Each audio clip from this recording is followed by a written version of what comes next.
بسم اللہ الرحمن الرحیم۔ جمہور کی آواز M2M پر خواجہ آصف کی جانب سے جواب آ گیا علی امین گنڈا پور کو کہ کوئی بھی صوبہ کسی بھی ملک سے براہ راست مذاکرات نہیں کر سکتا، یہ نہ کسی قانون میں ہے نہ آئین میں ہے، اور افغانستان سے مذاکرات کرنے ہوئے تو وہ مذاکرات ہم جو ہے وہ کریں گے، ان کے وفاق کرے گا۔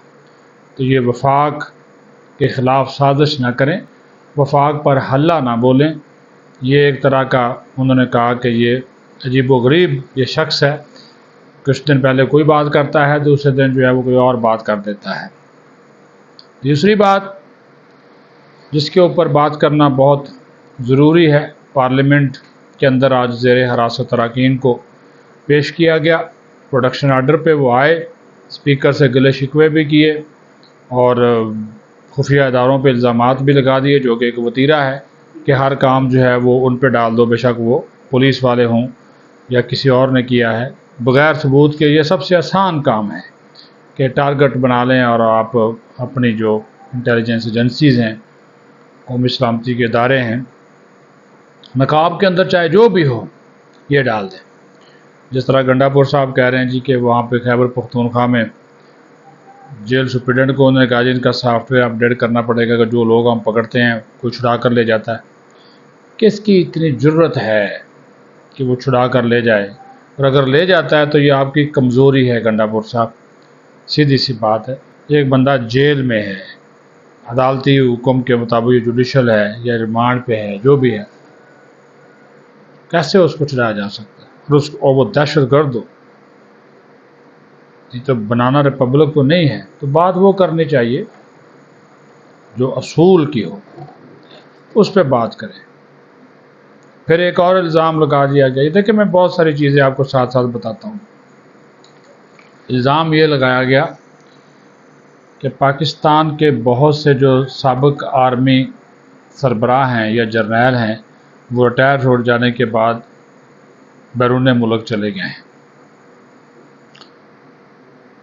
جو ریکارڈ ہے اس کے مطابق 6 پاکستان کے کمانڈر ان چیفز رہ چکے ہیں، 11 آرمی چیفز رہ چکے ہیں، ٹوٹل ہو گئے 17 میں سے 7 جو ہیں وہ حیات ہیں، زندہ ہیں، اور ان 7 میں سے صرف ایک یعنی کہ جنرل ریٹائرڈ رحیل شریف ریٹائرمنٹ کے بعد جو ملازمت وہ کر رہے ہیں سعودی عرب میں، وہ جو اسلامی اتحاد کی فوج ہے اس میں، وہ سعودی عرب میں اس سلسلے میں وہ مقیم ہیں۔ باقی سارے کے سارے جو ہیں وہ پاکستان میں ہی مقیم ہیں۔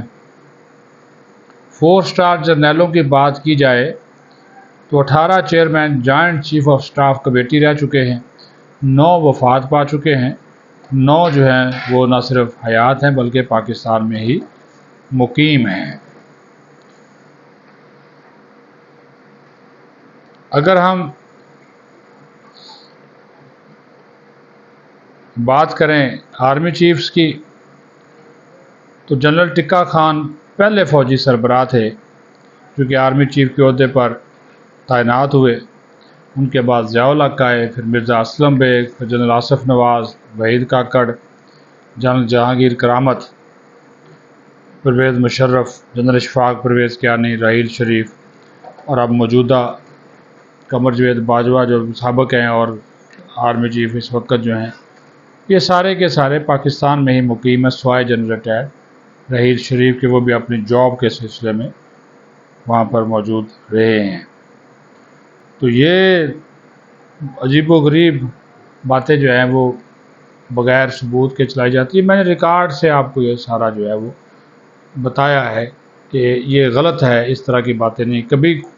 کبھی وہ جنرل ریٹائرڈ اشفاق پرویز کیانی کا جزیرہ ہم لوگ نکال دیتے ہیں، کوئی اسپین میں نکال دیتا ہے، کوئی آسٹریلیا میں نکال دیتا ہے، کبھی بیلجیم میں ان کی کوئی جنرل ریٹائرڈ قمر جاوید باجوہ کی کوئی جائیداد نکل آتی ہے، کبھی کوئی الزام آ جاتا ہے۔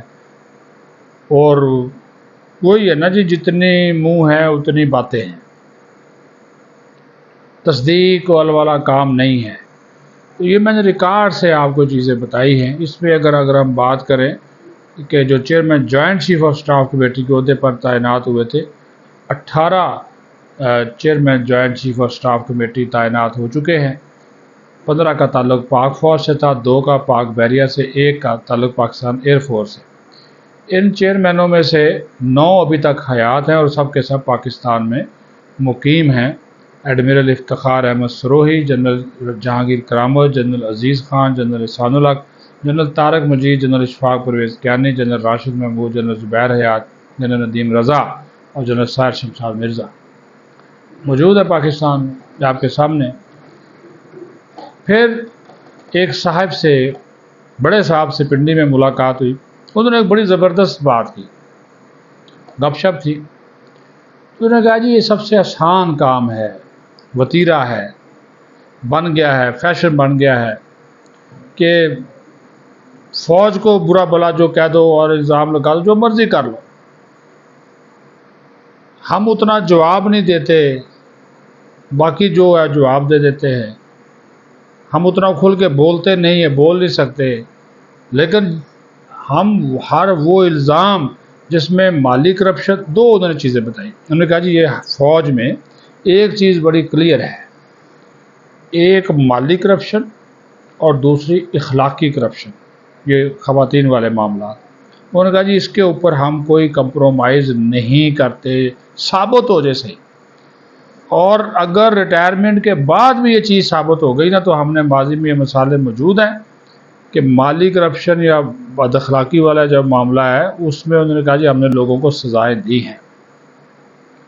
پھر ان سے ایک سوال ہوا کہ یہ جو کرپٹ سیاستدان ہیں ان کو آپ نے پھر بٹھا لیا، اچھا مثال ان کا اشارہ جو تھا سوال کرنے والے کا تھا وہ تھا آصف زرداری کی طرف، یہ نواز شریف کی طرف، شہباز شریف کی طرف۔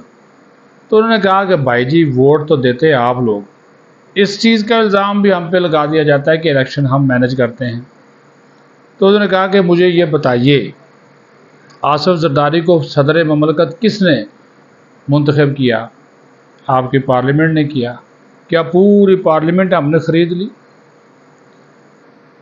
یہی آصف زرداری کہتا تھا کہ میں اینٹ سے اینٹ بجا دوں گا، ہم نے اس وقت بھی برداشت کیا۔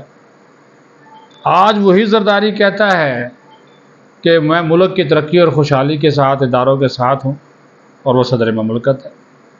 وہی نواز شریف جنرل ریٹائرڈ قمر جاوید باجوہ اور فیض حمید کے بارے میں کیا کہتا تھا؟ وہ اس ملک کا 3 مرتبہ وزیر اعظم رہا، آج اس کا بھائی وزیر اعظم ہے، وہ پارٹی کا صدر ہے، پاکستان میں موجود ہے۔ ہم کیا کہیں؟ کیا ہم ان کے خلاف ہو جائیں، ان کا پاکستان میں آنا بند کر دیں؟ ان کا یہ ایک تاثر بن گیا ہے کہ سارا جو گند ہے وہ فوج نے ڈالا ہوا ہے اور سارا سسٹم ہمارے کہنے پہ چلتا ہے، یا جو اسپیکر ہے یا چیئرمین سینٹ ہے یہ پروسیڈنگ ہمارے کہنے پہ چلتے ہیں۔ انہوں نے کہا جی اگر اتنی ہی بات ہو تو پھر جو ہے وہ اتنے سارے الزامات، تو انہوں نے کہا کہ پھر ہمیں ضرورت کیا ہے کہ ہم پھر خود ہی وہاں پہ جا کے بیٹھ جائیں، بات میں وزن تو ہے۔ تو وہ کہنے کا مطلب یہ ہے کہ وہ کہتے ہیں جی ہمارے ہاں الزام آپ جو مرضی لگا رہے ہیں، اس الزام کو اس کی ہمیں کوئی پرواہ نہیں، ہاں اگر اس الزام کے ثبوت مل گئے، شواہد مل گئے، دستاویزات مل گئیں تو پھر انہوں نے کہا کوئی بچت نہیں ہے۔ اور جاتے جاتے ایک بڑی خبر آپ کو دیتا جاؤں، جنرل ریٹائرڈ فیض حمید کے حوالے سے نہ صرف شواہد مل گیا، ڈیٹا مل گیا، ریکارڈ مل گیا، دستاویزات مل گئیں، بلکہ عمران خان، علی امین گنڈا پور کے ساتھ اور دیگر جو ان کے سہولت کار تھے اس میں جو لوگ ملوث ہیں ان سب کے خلاف بھی چیزیں پوری ہو چکی ہیں۔ 2 اسٹار جنرل نے کورٹ آف انکوائری کی ہے، پروسیڈنگ اس وقت مکمل ہو چکی ہے اور کسی بھی وقت اس کا جو فیصلہ ہے وہ سامنے آ جائے گا اور سزا بھی ہوتی ہوئی ہمیں نظر آ رہی ہے۔ یہ بھی ہم آپ کو بتا دیں۔ اپنا خیال رکھیں۔ پاکستان زندہ باد۔